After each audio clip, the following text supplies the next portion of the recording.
Y hoy es 20 de mayo, uno de los días más importantes de Cuba. Si tú no sabes por qué el 20 de mayo es uno de los días más importantes de nuestra tierra, échate este video de nuevo y refresca la memoria, Pepillo. Besote. Amigos míos, hola, ¿qué tal? Les mando un besote, un abrazo. Buenos días, 20 de mayo, para papán, un día como hoy, pero de 1902 nació la República de Cuba. Durante toda nuestra vida de yogur de soya, los dinosaurios nos han dicho que la República no era la República, sino una neocolonia. Hoy yo les voy a desmentir todo eso. Vamos a hacer un recorrido express por los primeros 4 gobiernos que tuvo la República de Cuba de 1902 hasta 1925. ¿Qué se hizo en estos primeros 25 años? Bueno, los antecedentes de la creación de la República están en el año 1900, cuando el 5 de noviembre se reunieron en La Habana el comité encargado de redactar la Constitución, compuesto por 31 delegados y presidido por Domingo Méndez Capote, quien sería vicepresidente de Cuba en el gobierno de Tomás Estrada Palma, y Alfredo Zayas, futuro presidente de 1921 a 1925. El 21 de febrero fue aprobada oficialmente la Constitución. Bueno, aquí ahora vamos a usar el pragmatismo y la mente fría. A esa Constitución siempre le sacan la papa podrida de la enmienda Platt, enmienda que autorizaba la intervención norteamericana cuando el gobierno estadounidense lo estimara conveniente y otros intereses sobre el territorio cubano, como la isla de Pinos, que estaba en poder de los norteamericanos. Sobre la isla de Pinos les hablaré más adelante. Es cierto que este apéndice a la Constitución era un chantaje emocional para los cubanos, no se puede negar eso, pero recuerden, mente fría y pragmatismo. Era la enmienda Platt en la Constitución o los americanos metidos en Cuba todo el tiempo que les diera la gana. Es así, es así, fíjate con J, así. Cuando eres un país pequeño y más un país que está naciendo, tienes que usar la inteligencia, tienes que usar la maña. A lo mejor no puedes lograr todos tus objetivos de manera inmediata, pero si usas la cabeza, poco a poco se logran. Ya verán, porque se los digo, la enmienda Platt se aprobó con 15 votos a favor y 14 en contra. Una elección durísima, pero dura, Magali, de verdad. Y bueno, aquí les doy un detalle curioso. ¿Saben quién fue uno de los redactores de la Constitución que votó a favor de la enmienda Platt? Gonzalo de Quesada, el secretario personal y albacea de los documentos de José Martí. Muchos de ustedes me preguntarán, Luis, ¿pero cómo es esto posible? Señores, mente fría y pragmatismo. Mi queridísimo Gonzalo también sabía que era preferible tener un vecino incómodo, lejitos, en vez de un agregado metido en la casa. Bueno, el 12 de junio de 1901 Cuba tuvo su primera constitución y ahora vamos para el 20 de mayo de 1902. En el Palacio de los Capitanes Generales, en presencia de Máximo Gómez y el presidente electo Tomás Estrada Palma, se arrió la bandera norteamericana y el generalísimo izó la bandera cubana. En paralelo, desde el Morro se izó también otra bandera cubana y así quedaba oficialmente proclamada la República de Cuba, reconocida en el momento de su fundación por Estados Unidos, Francia, Inglaterra y México. Máximo Gómez era un viejo duro, de pocas palabras, pero ese día estaba muy emocionado, se veía. El viejo dijo, creo que hemos llegado. Yo me imagino a Gómez en ese momento, sus recuerdos, las guerras, la primera carga al machete que él mismo dirigió en noviembre de 1868. Señores, habían pasado 34 años de luchar por la libertad de Cuba. En esos 34 años, Gómez vio morir a Céspedes, a Gramonte, a todos los Maceos, a José Martí, a su propio hijo. En ese momento, las caras y los recuerdos de tantos amigos muertos seguro pasaban a millón por su cabeza, y también las caras de los españoles y el olor de la pólvora, el toque de la corneta, la caballería. Muy fuerte ese momento para Máximo Gómez. Creo que hemos llegado. Ahora comencemos con los logros de los primeros 25 años de República. ¿Recuerdan la enmienda Platt? Pues el 8 de noviembre de 1902, el secretario de Estado de los Estados Unidos, amparado en dicha enmienda, exigió que le dieran 4 territorios cubanos, 2 al norte y 2 al sur, para establecer bases navales: Bahía Honda, Níspez, Cienfuegos y Guantánamo. ¿Cuál fue la respuesta del gobierno cubano? Negativo, nada de 4 territorios, te doy solo 2 y tampoco regalado. No, alquilado, págame. ¿Ves cómo empieza el contrapunteo? Sí, pero no, pero sí. Cuando eres un país pequeño tienes que usar la cabeza. Los 2 territorios que Cuba le alquiló a Estados Unidos fueron Bahía Honda y Guantánamo. ¿Ok?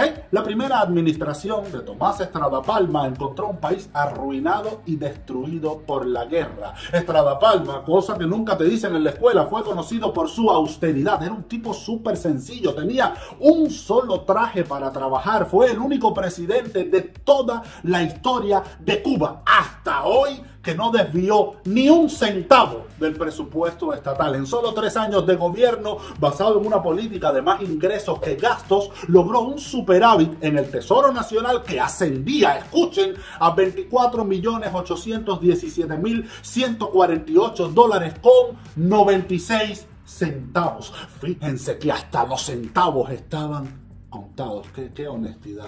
Esta cifra de dinero para la época era un logro tremendo. Parte de este dinero después fue asignado a las otras provincias cubanas para la construcción de edificios públicos y carreteras. Pero bueno, la página oscura de su gobierno fue solicitar la intervención norteamericana que duró de 1906 a 1909. ¿Por qué solicitó esta intervención? Bueno, en otro video les cuento eso, en otro video les cuento toda la verdad. Una historia complicada. Ahora seguimos con las cosas positivas. El segundo presidente de Cuba fue José Miguel Gómez, elegido con el 60% de los votos en 1908. Este presidente, la historia de los dinosaurios solo te cuenta que le decían tiburón, que si se baña pero salpica porque tenía su gente, su piquetico de la Guara que salía favorecida. Estos dinosaurios, hablando de gente y piquetico de la Guara, con Gaesa y toda la élite de dinosaurios panzúos. Pero bueno, seguimos. José Miguel Gómez. La parte que nunca te cuentan es todo lo bueno que hizo este hombre durante su gestión. Mira, se modernizó la infraestructura urbana, el ferrocarril, los puertos se dragaron y se acondicionaron para el comercio, se creó el acueducto de La Habana, se pavimentaron las calles, fue instalado el sistema telefónico, se prohibió el pago por vales a los trabajadores y se creó la ley del salario. Fue creada la Academia de Historia de Cuba, la Academia de Artes y Letras, el Museo Nacional, se fundó el Banco Territorial de Cuba, se reorganizó la Biblioteca Nacional y se creó un sistema de bibliotecas públicas. Estimuló, escuchen, la inmigración al país. No que los cubanos se fueran, sino que los extranjeros vinieran a Cuba a invertir, a trabajar, y lo logró. Se registra la entrada de 140.000 extranjeros para establecerse en la isla en aquella época. Ahora, durante su gestión ocurrió también uno de los hechos más tristes, más nefastos de nuestra historia: la masacre a los miembros del Partido de los Independientes de Color. Algo muy feo que lleva un video con más calma y con muchísimo respeto. No obstante, durante este problema con los independientes de color, el ejército norteamericano y voluntarios se ofrecieron para desembarcar en Cuba. El gobierno cubano dijo que no se metieran, que eso era un asunto interno. Ven que todo no es en blanco y negro, ni que hacíamos todo lo que querían los gringos. En el año 1913 llega otro presidente, Mario García Menocal, el primer y único presidente en ser reelegido en elecciones. Durante su gobierno se tomaron leyes significativas para la historia de Cuba. Lo primero que enfrentó el gobierno de Menocal fue la conocida reclamación tripartita que llevaba a cabo Francia, Alemania e Inglaterra, quienes demandaban indemnización por los daños ocurridos en sus propiedades durante la Guerra de Independencia de 1895. Menocal no le hizo swing a eso, dijo que aquello no era su maletín. Al final, los 3 países desistieron. Cuba no pagó y no pasó nada. Ven que la historia no es en blanco y negro.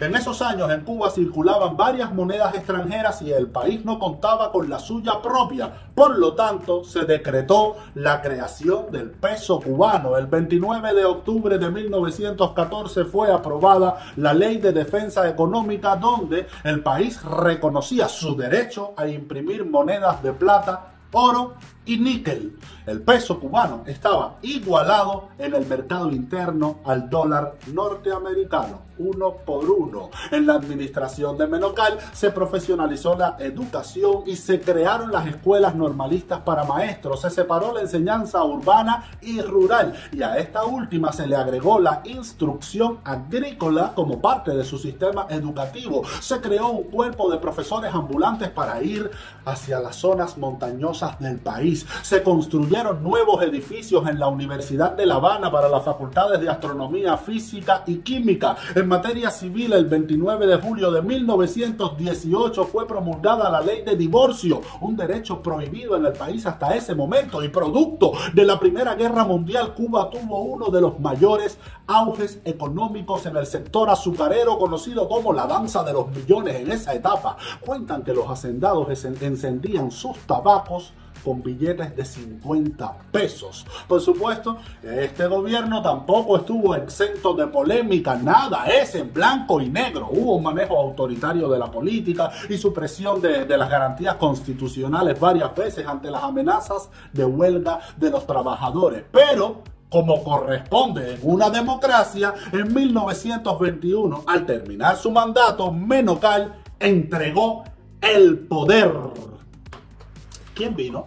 El chino, no la China, el chino Alfredo Zayas. Este le dio a las mujeres el derecho al voto, favoreció al ejército, específicamente a los sargentos, en materia de condiciones de vida y salarios. Existe un dato curioso con Alfredo Zayas. Uno de los encargados de custodiarlo era nada más y nada menos que Fulgencio Batista cuando era sargento. Zayas sorprendió un día a Batista leyendo en su biblioteca personal y lo bautizó como el sargento Polilla.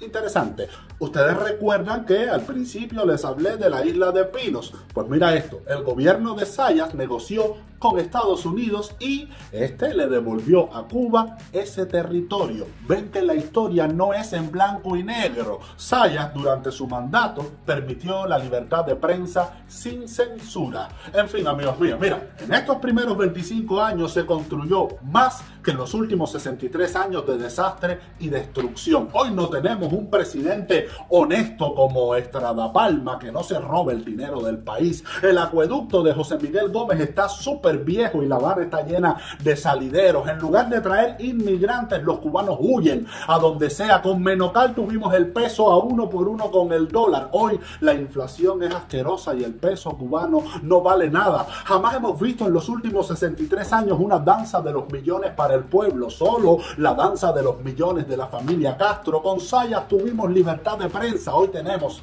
un código penal donde hasta respirar es un delito. Es más, la enmienda Platt fue derogada el 29 de mayo de 1934. En 1934 sacamos a Estados Unidos de la Constitución cubana. Ven que todo no es en blanco y negro. Cuando eres un país pequeño tienes que usar la cabeza. En 1934 ya la isla de Pinos era nuestra y le dimos bajanda a la enmienda Platt.